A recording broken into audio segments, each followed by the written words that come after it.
فأعوذ بالله من الشيطان الرجيم بسم الله الرحمن الرحيم قال الله تعالى في القرآن الحكيم فمن تطوع خيرا فهو خير له۔ ہر قسم کی حمد و ثنا، کبریائی، بڑائی اللہ وحدہ لا شریک کی ذات کے لیے، جو اکیلا ہی اس کائنات کا خالق و مالک ہے، اور لاکھوں کروڑوں درود و سلام سید الاولین، امام الانبیاء، سرتاج رسل جناب محمد الرسول اللہ صلی اللہ علیہ وسلم کی ذات اقدس پر۔ انسان اگر اللہ رب العزت کا تقرب حاصل کرنا چاہے تو اس کا ایک بہترین ذریعہ آپ علیہ الصلاۃ والسلام نے بیان فرمایا کہ انسان نماز کے ذریعے اللہ کا تقرب حاصل کر سکتا ہے۔ یہی نماز آپ علیہ الصلاۃ والسلام کی آنکھوں کی ٹھنڈک ہوا کرتی، اور آپ علیہ الصلاۃ والسلام کے دل کو اگر راحت پہنچتی تو آپ علیہ الصلاۃ والسلام کو صرف نماز کے ذریعے راحت پہنچتی۔ آپ کسی پریشانی میں مبتلا ہوتے یا کوئی خوشی کا لمحہ آتا، آپ علیہ الصلاۃ والسلام نماز کے ساتھ اس موقع کو غنیمت جانتے اور اس سے فائدہ حاصل کیا کرتے۔ یہی نماز آپ علیہ الصلاۃ والسلام پر اترنے والے قرآن کریم نے بیان فرمایا کہ نماز انسان کو بے حیائی سے بھی روکتی ہے اور برے کاموں سے بھی روکتی ہے۔ اور آپ علیہ الصلاۃ والسلام نے یہ بھی بیان فرما دیا کہ روز قیامت سب سے پہلے جو سوال کیا جائے گا وہ نماز ہی کے متعلق سوال کیا جائے گا۔ اگر انسان نماز والے معاملے میں کلیئر ہو گیا، اس کا یہ امتحان پاس ہو گیا، اس کے اگلے امتحانات بھی اللہ رب العزت آسان فرما دیں گے۔ لیکن اگر کسی کا معاملہ نماز ہی کے متعلق گڑبڑا گیا، اس کے لیے یہاں پر مشکلات کا باعث بن گیا، تو اس کے لیے اگلے مراحل بھی اللہ رب العزت مشکل ڈال دیں گے، اس کے اگلے مراحل بھی اس کے لیے آسانی والے نہیں ہوں گے۔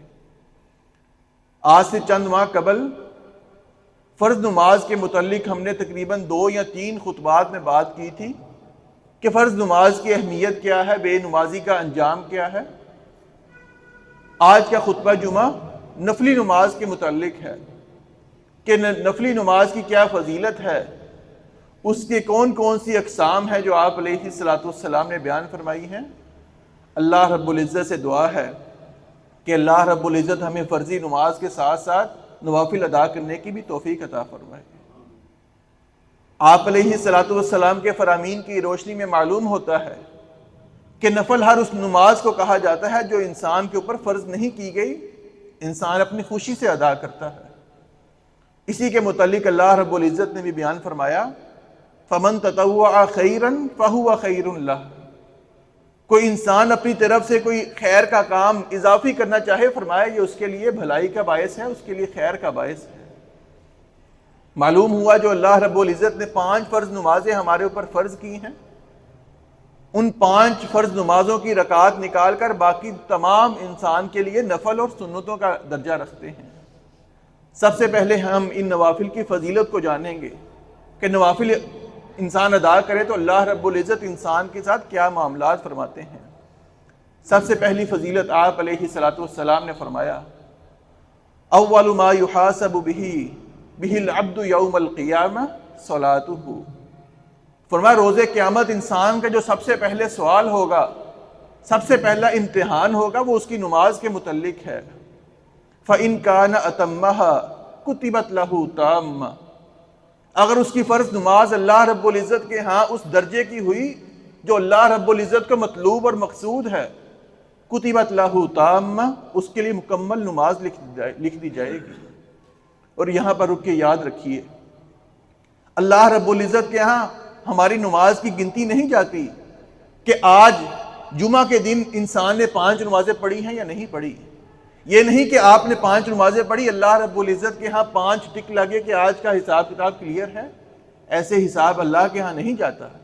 بلکہ اللہ رب العزت کے ہاں اس نماز کے اندر ہمارا جو خشوع و خضوع ہے، کتنی نماز ہم نے صحیح طریقے سے پڑھی ہے، کتنے دھیان کے ساتھ نماز پڑھی، کتنی سنت کے مطابق پڑھی، ہمارا وضو کیسا تھا، ہماری طہارت کیسی تھی، اس کی پرسنٹیج اللہ رب العزت کے پاس جاتی ہے۔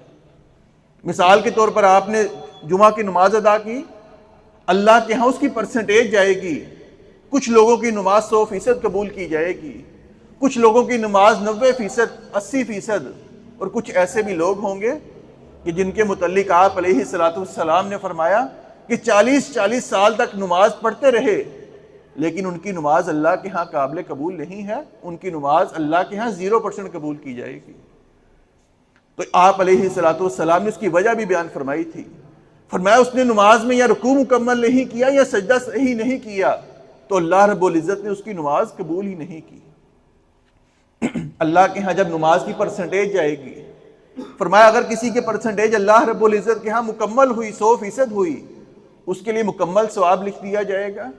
وَإِن لَمْ يَكُنْ أَتَمَّهَا، اگر اس کی پرسنٹیج کم ہو گئی، قال اللہ عز وجل للملائکہ، اللہ رب العزت فرشتوں سے کہیں گے انظروا هل تجدون لعباده من تطوع، ذرا دیکھو میرا بندہ ذرا کوئی نفل نماز بھی پڑھتا تھا، کچھ سنتوں کا اہتمام کیا کرتا تھا، فَتُكْمِلُونَ بِهَا فَرِيضَتَهُ، انسان کی سنتیں، انسان کے نوافل ملا کر اللہ رب العزت اس کے فرائض کو مکمل کریں گے۔ اگر انسان دنیا میں سنتیں ادا ہی نہیں کرتا، جو ہماری نماز کے اندر خشوع و خضوع اللہ کا مطلوب ہے وہ ہم پورا نہیں کرتے، تو روز قیامت ہماری سنتیں جب نہیں ہوں گی، ہم نماز کے ٹیسٹ میں اللہ رب العزت کے ہاں کلیئر نہیں ہو سکتے۔ تو ضروری ہے کہ آج کے دور میں انسان بالخصوص سنت موقدہ کا اہتمام کرے اور کوشش کرے ساتھ کسی نوافل کا اہتمام بھی کرے، کوئی نفلی نماز بھی پڑھے، تاکہ اللہ رب العزت کے ہاں جو پرسنٹیج کی کمی ہے وہ روز قیامت ہماری سنتیں اور نوافل کے ذریعے مکمل ہو سکے۔ پہلی فضیلت کے انسان کی جو فرض نماز کی کمی کوتاہی ہے وہ اللہ رب العزت نفل نماز کے ذریعے پوری کرنے والے ہیں۔ دوسری فضیلت، آپ علیہ الصلوۃ والسلام نے فرمایا علیک بکثرت السجود، اے میرے صحابہ نوافل کا اہتمام کثرت سے کیا کرو، فإن لک لا تسجد للہ سجدۃ، فرمایا انسان کوئی بھی سجدہ نہیں کرتا اللہ کے ہاں، کوئی بھی نفل نماز نہیں پڑھتا، الا رفعک اللہ بہا درجہ، اللہ رب العزت انسان کا ایک درجہ بڑھا دیتے ہیں، وحط عنک بہا خطیئتہ، اور اس سے اس کا ایک گناہ بھی اللہ رب العزت مٹا دیتے ہیں۔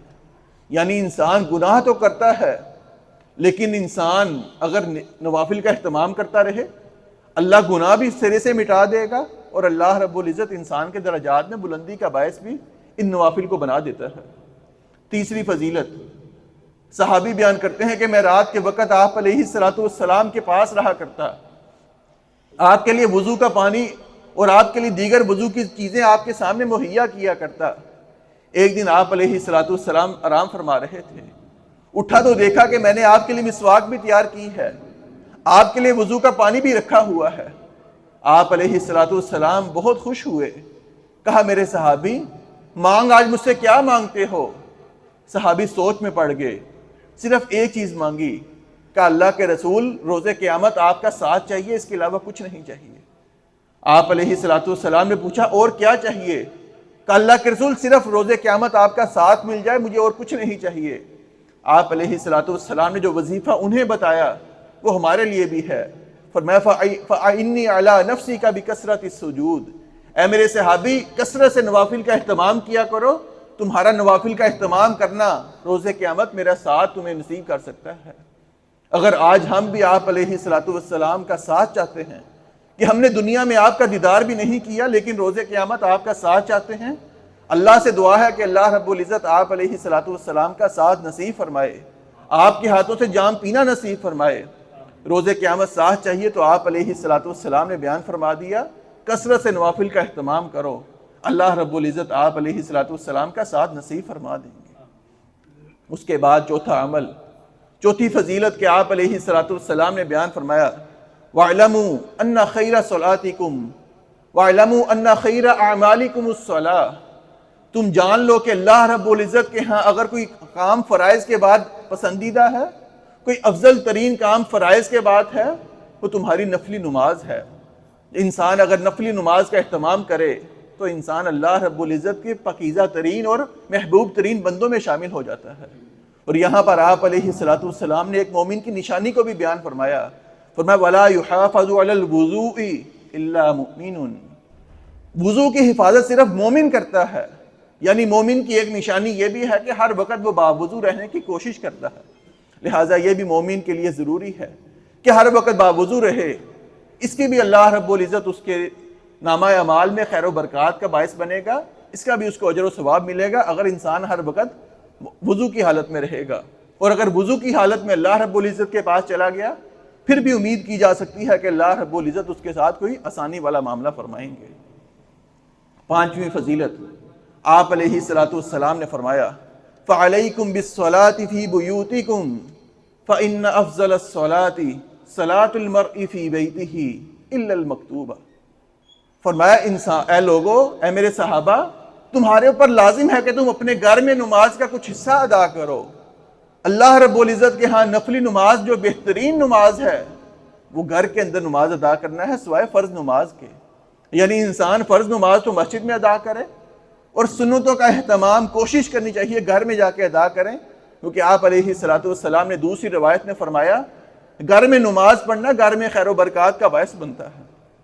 اگر آپ ساری سنتیں مسجد میں ادا کریں گے، آپ گھر جا کے سنتوں کا اہتمام نہیں کریں گے تو آپ کے گھر میں خیر و برکت کم ہوگی۔ فرمایا اللہ رب العزت نے جو فرض نماز مسجد کے ساتھ تعلق رکھا ہے، نوافل کا اہتمام، سنتوں کا اہتمام گھر جا کے کرو، یہ گھر کا حصہ ہے۔ گھر میں نماز ادا کرو، اللہ رب العزت تمہارے اوپر برکتوں کا نزول فرمائیں گے۔ اسی لیے آپ علیہ الصلوۃ والسلام کا بھی معمول مبارک تھا، آپ فرض نماز مسجد میں ادا کرتے اور نوافل کا اہتمام، سنتوں کا اہتمام آپ گھر جا کے کیا کرتے تھے۔ اس کے بعد اللہ رب العزت کے محبت کو کھینچنے کا ذریعہ بھی ہے۔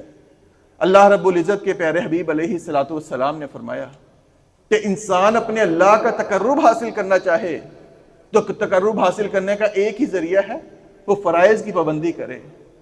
اللہ رب العزت کے پیارے حبیب نے فرمایا کہ انسان فرائض کی پابندی کرتا ہے، انسان اللہ کا تقرب حاصل کرتا ہے۔ لیکن یہیں پر بات بس نہیں، بلکہ فرمایا وَمَا يَزَالُ عَبْدِي يَتَقَرَّبُ إِلَيَّ بِالنَّوَافِلِ حَتَّى أُحِبَّهُ، فرمایا انسان پھر نوافل کا اہتمام کرتا ہے، کثرت سے نوافل پڑھتا ہے۔ اللہ رب العزت فرماتے ہیں حتیٰ کہ میں اس کو اپنا محبوب ترین بندہ بنا لیتا ہوں۔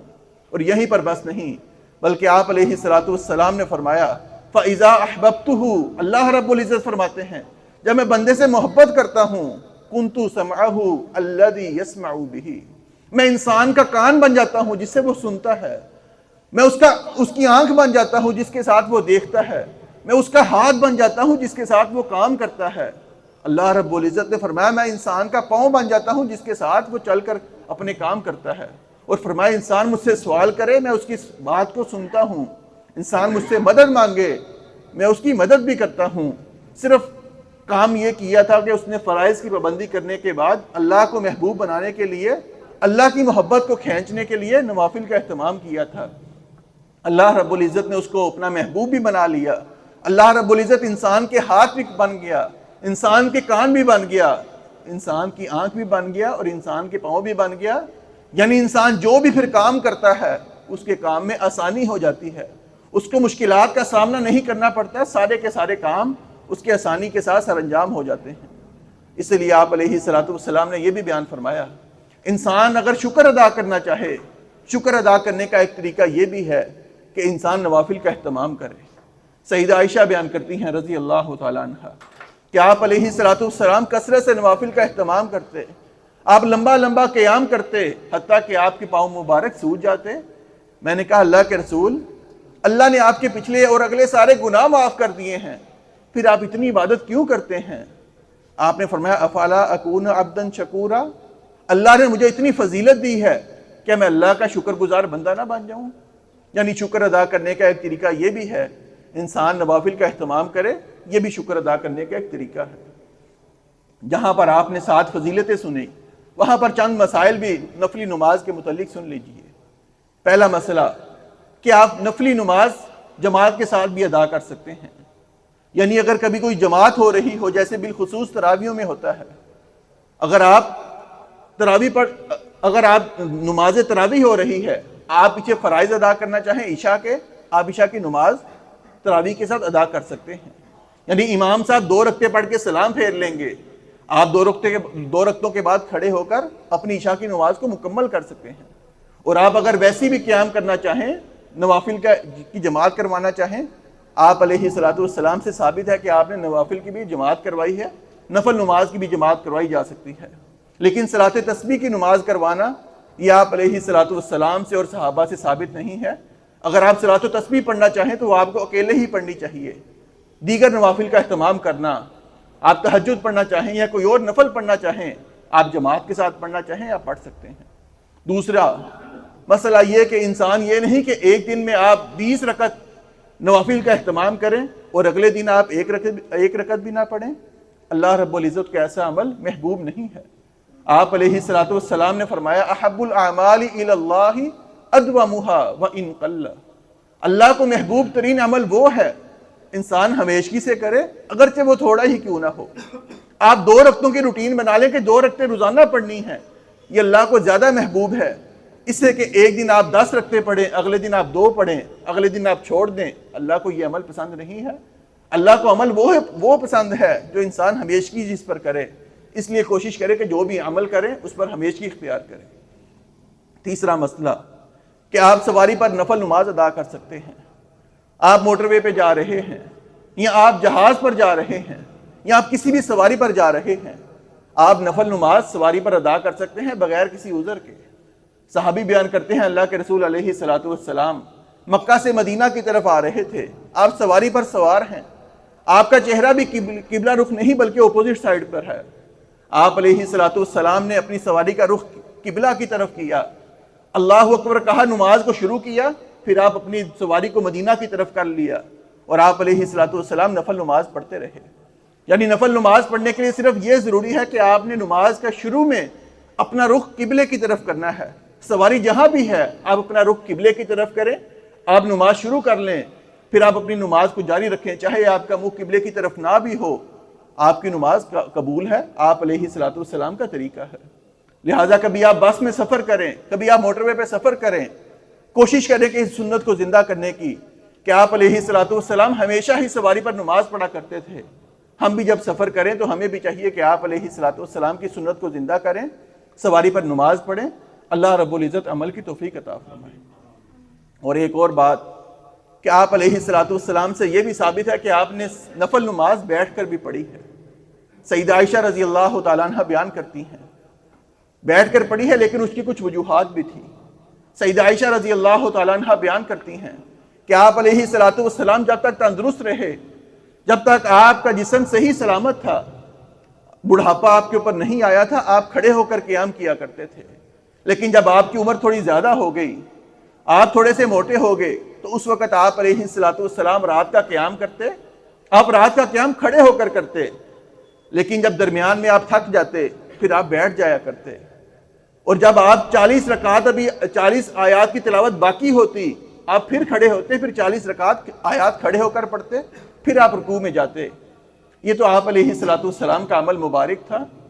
لیکن یاد رکھیے کہ آپ علیہ الصلوۃ والسلام اتنا لمبا قیام کرتے کہ 4 5 پاروں کی تلاوت کیا کرتے تھے، پھر آپ بیٹھ کر نماز پڑھتے تھے۔ عام حالات میں آپ بیٹھ کر نماز نہیں پڑھتے تھے۔ یعنی 40 50 آیات اگر رہتی ہوتی آپ کھڑے ہو جاتے، پہلے بھی آپ نے کھڑے ہو کر قیام کیا، تو آپ اندازہ لگا سکتے ہیں وہ قیام کتنا بڑا ہوگا۔ اور آپ علیہ الصلوۃ والسلام کا یہ بھی خاصہ تھا کہ آپ علیہ الصلوۃ والسلام اگر بیٹھ کے نماز پڑھیں یا کھڑے ہو کر نماز پڑھیں، آپ کو مکمل نماز کا ثواب ملتا تھا۔ اور عام امت کے لیے حکم ہے، آپ علیہ الصلوۃ والسلام نے فرمایا صلاۃ الرجل قائدا نصف الصلاۃ، نفل نماز اگر انسان بیٹھ کر پڑھے تو اس کا ثواب آدھی نماز کا ملتا ہے، مکمل نماز کا ثواب نہیں ملتا۔ فرض نماز تو آپ بلا عذر بیٹھ کر پڑھ ہی نہیں سکتے۔ فرض نماز اگر آپ بیٹھ کر پڑھیں کہ کوئی عذر بھی نہیں، وہ اللہ کو قابل قبول نہیں ہے۔ ہاں، نفل نماز اگر آپ بغیر عذر کے بھی بیٹھ کے پڑھتے ہیں پھر آدھی نماز کا ثواب ملے گا۔ اگر آپ کے پاس کوئی عذر ہے پھر تو عذر میں اللہ رب العزت مکمل نماز کا ثواب دینے والے ہیں۔ تو آپ نے دیکھا ہے کہ لوگ مغرب کی نماز کے بعد 2 رکعت بیٹھ کر ادا کرتے ہیں۔ یہ آپ علیہ الصلوۃ والسلام سے ایسی 2 رکعتیں کہ بالخصوص آپ ان کا بیٹھ کر اہتمام کریں، یہ آپ علیہ الصلوۃ والسلام سے ثابت نہیں ہے۔ اگر آپ پڑھنا بھی چاہتے ہیں کوئی ایسی رکعت تو آپ کھڑے ہو کر پڑھیں. کھڑے ہو کر نماز پڑھنا مکمل نماز کا ثواب ہے اور بیٹھ کر نماز پڑھنا آدھی نماز کا ثواب ہے. اس کے بعد کچھ نمازوں جو نفلی نمازیں ہیں جس کی اقسام آپ علیہ الصلوۃ والسلام نے بیان فرمائی. اس میں سب سے پہلی وہ 12 رکعتیں آتی ہیں جنہیں سنت موقدہ کہا جاتا ہے، جن کے متعلق آپ علیہ الصلوۃ والسلام نے بیان فرمایا من صلی 12 رکعۃ فی یوم و لیلہ، جس انسان نے 12 رکعتوں کا اہتمام کیا، اس پر ہمیشگی کی ایک دن اور رات کے اندر. 12 رکعتیں کون سی ہیں؟ آپ نے اس کی وضاحت بھی فرمائی.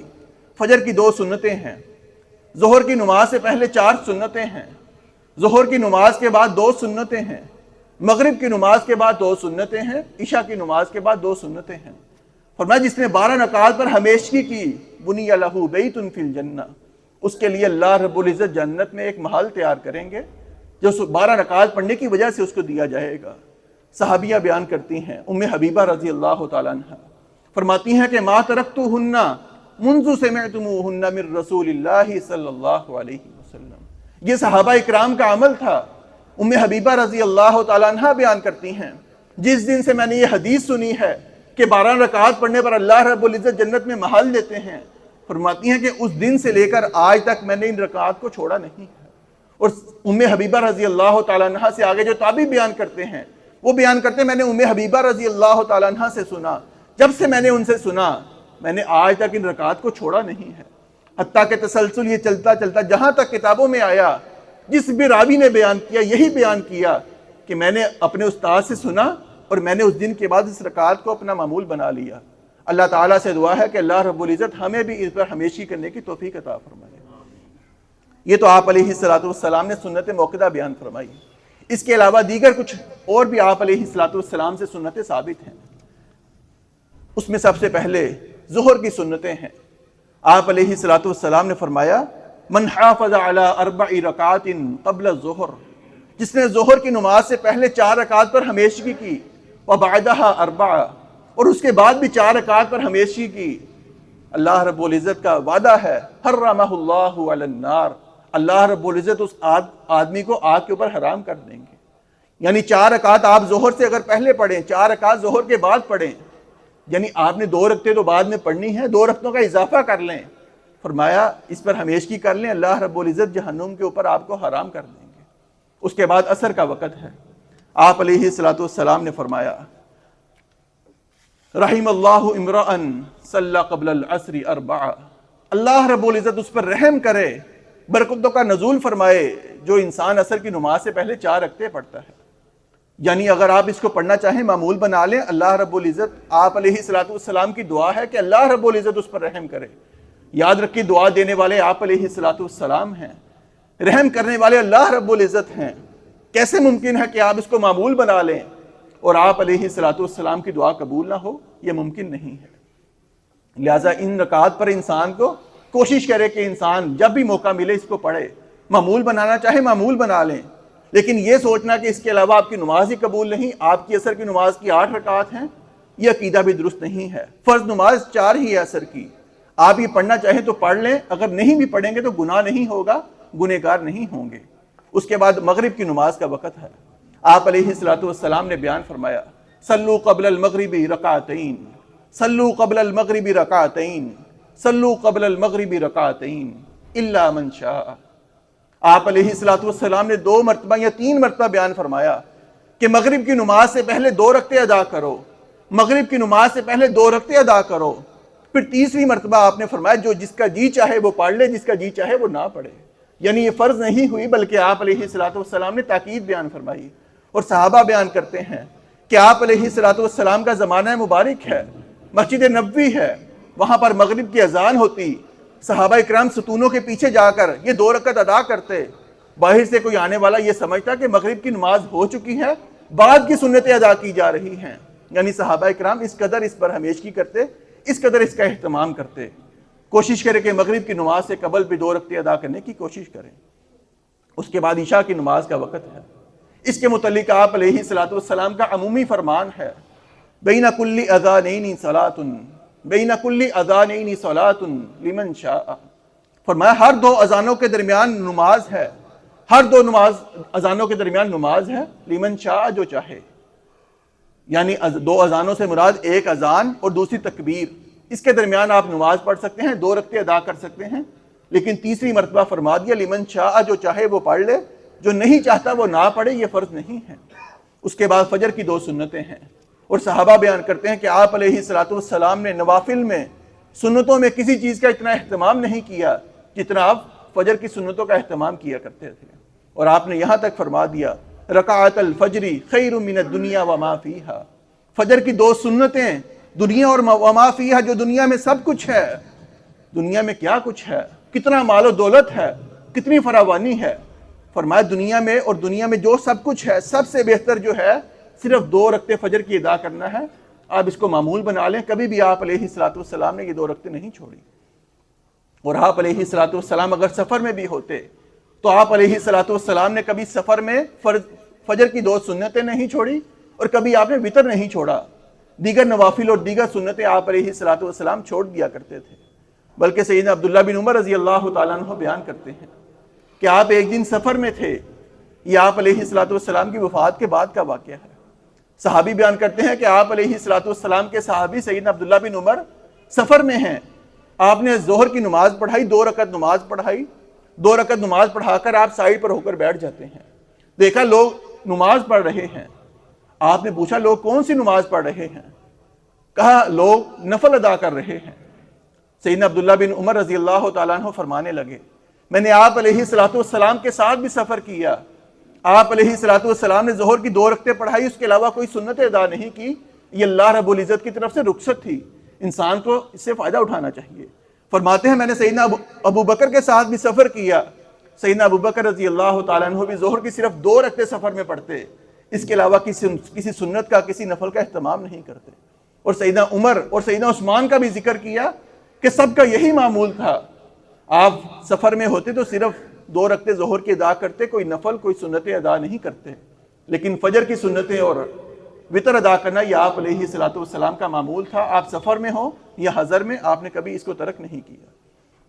اس کے بعد جمعہ کا موقع ہے، آپ علیہ الصلوۃ والسلام جمعہ کے متعلق فرمایا من اغتسل، جس نے غسل کیا، ثم اتى الجمعہ، پھر وہ جمعہ کے لیے مسجد میں آ گیا، ثم صلی ما قدر له، پھر اس نے آ کر امام کے خطبہ شروع ہونے سے پہلے جتنی نماز اس کے مقدر میں تھی پڑھی، ثم پھر انسان انصت خاموش ہو گیا، حتی یفرغ من خطبتہ، یہاں تک کہ امام صاحب اپنے خطبہ سے فارغ ہو گئے، ثم یصلی مع امام، پھر اس نے امام کے ساتھ نماز ادا کی، فرمایا غفر لہ ما بینہ و بین الجمعۃ الاخری، اس کے لیے اللہ رب العزت 7 دنوں کے گناہ معاف کر دیتے ہیں، وفضل ثلاثۃ ایام، اور 3 دنوں کے اضافی گناہ معاف کر دیے جاتے ہیں۔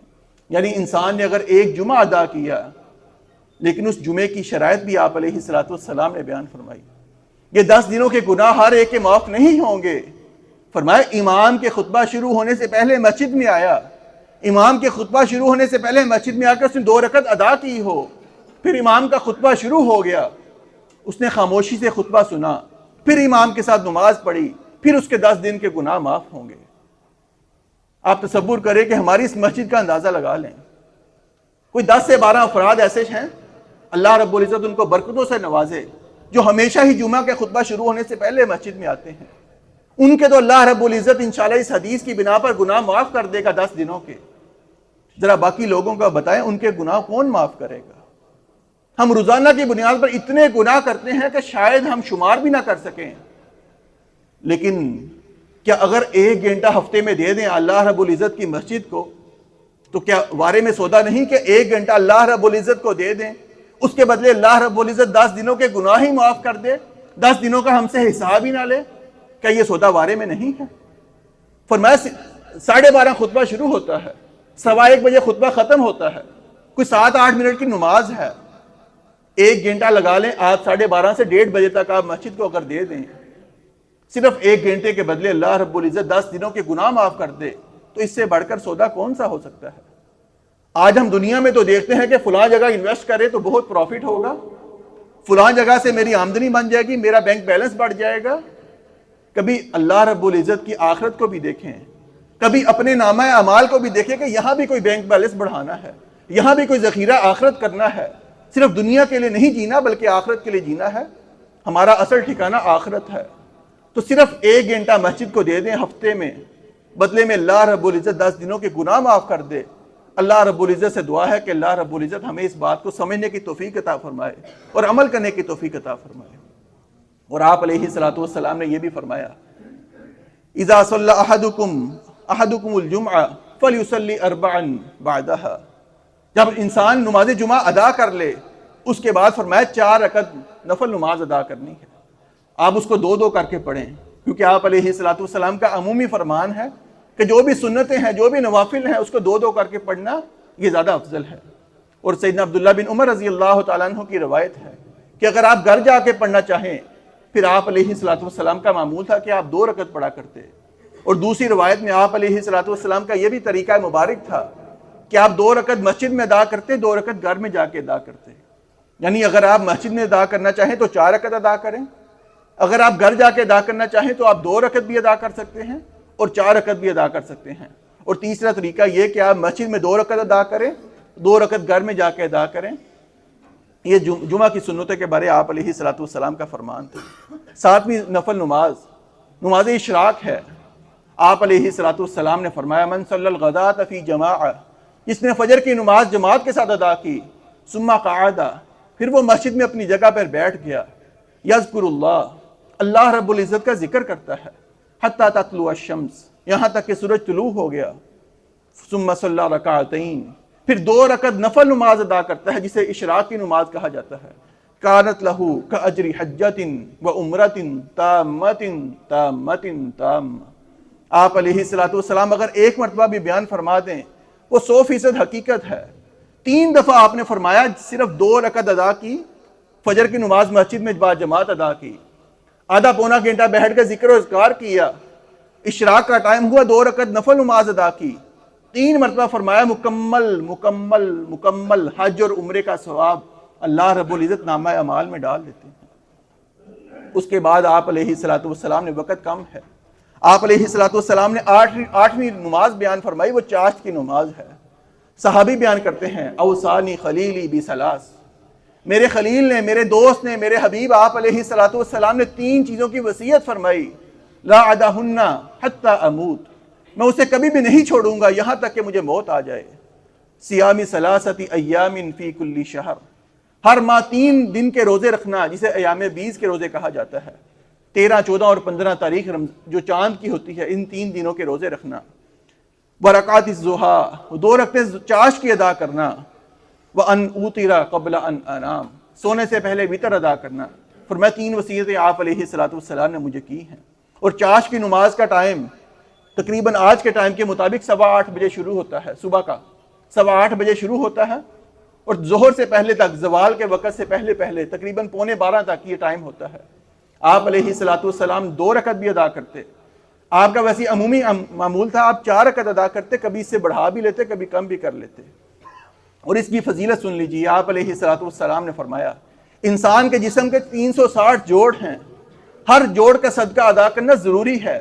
فرمایا سبحان اللہ کہنا، الحمدللہ کہنا، اللہ اکبر کہنا، لا الہ الا اللہ کہنا، ہر نیکی کا حکم دینا، ہر برائی سے روکنا صدقہ ہے۔ لیکن فرمایا ایک ایسا عمل ہے جو تم اختیار کر لو، 360 جوڑوں کا صدقہ اللہ رب العزت ادا کر لیں گے، تمہارا نامہ اعمال میں وہ صدقہ لکھ دیا جائے گا۔ فرمایا چاشت کی 2 رکعتیں ادا کر لو، 360 جوڑوں کا صدقہ اللہ رب العزت کے ہاں لکھ دیا جائے گا۔ اور اس کے بعد آپ علیہ الصلوۃ والسلام نے جو آخری نماز نفل بیان فرمائی، وہ نماز تہجد ہے، جس کے متعلق صرف ایک حدیث سن لیجئے۔ آپ علیہ الصلوۃ والسلام نے فرمایا، ان فی الجنت غرفا، جنت میں اللہ رب العزت نے بالا خانے تیار کیے ہیں، ایسے محلات تیار کیے ہیں، یرا ظاہرھا من باطنھا وباطنھا من ظاہرھا، اس کا اندر سے باہر کے مناظر نظر آتے ہیں، باہر سے اندر کے مناظر نظر آتے ہیں۔ اعد اللہ، یہ اللہ رب العزت نے تیار کی ہے، ہر ایک کے لیے تیار نہیں کی۔ فرمایا اعد اللہ، یہ اللہ رب العزت نے تیار کی ہے، لمن اطعم الطعام، جو لوگوں کو کھانا کھلاتا ہے اللہ کی رضا کے لیے، وَأَلْأَنَ الْكَلَامِ، نرم گفتگو کرتا ہے، ہر ایک کے ساتھ نرم لہجے میں بات کرتا ہے، کسی سے غصے کا اظہار نہیں کرتا، بد اخلاقی کا مظاہرہ نہیں کرتا، وَأَلْأَنَ الْكَلَامِ نرمی سے بات کرتا ہے، وَتَعَبَ الصِّيَامِ مسلسل روزے رکھتا ہے، یعنی معمول ہے کہ ہفتے کا روزہ جمعرات کا روزہ رکھنا، سوموار کا روزہ رکھنا یا مہینے میں 3 روزے رکھنا، معمول کے ساتھ ان روزوں کا اہتمام کرتا ہے۔ وَأَفْشُ السَّلَامِ سلام کو عام کرتا ہے، ہر ایک کو سلام کرتا ہے۔ وَصَلَّى وَالنَّاسُ نِيَامٌ جب رات کو لوگ سو جاتے ہیں اٹھ کر تہجد کا اہتمام کرتا ہے۔ اس آدمی کے لیے اللہ رب العزت نے ایسے باغیچے تیار کیے ہیں، ایسے محلات تیار کیے ہیں کہ جس کا اندر کا مناظر باہر سے نظر آتے ہیں، باہر کے مناظر اندر سے نظر آتے ہیں، ان لوگوں کو دیے جائیں گے۔ اللہ رب العزت سے دعا ہے اللہ رب العزت ان باتوں پر عمل کرنے کی توفیق عطا فرمائے۔ اور آخری بات بالخصوص اس کا تعلق فجر کی نماز کے ساتھ ہے کہ یہاں پر فجر کی نماز کا ٹائم ہو جائے، تکبیر ہو جائے، نماز کھڑی ہو جائے، اگر کسی کی سنتیں رہتی ہوتی ہیں، پیچھے سنتیں ادا کی جا رہی ہیں، آپ علیہ الصلوۃ والسلام کی حدیث اذا اقیمت الصلاۃ فلا صلاۃ الا المکتوبہ، فرض نماز کی اقامت کہہ دی جائے اس وقت کوئی بھی سنت نماز، کوئی بھی نفل نماز نہیں قبول کی جائے گی الا المکتوبہ سوائے فرض نماز کے۔ یعنی اگر آپ نے سنتیں شروع کی ہیں، پہلی بات تو یہ کہ آپ کو سنتیں شروع ہی نہیں کرنی چاہیے جب تک آپ کو معلوم نہ ہو کہ ٹائم کیا ہے۔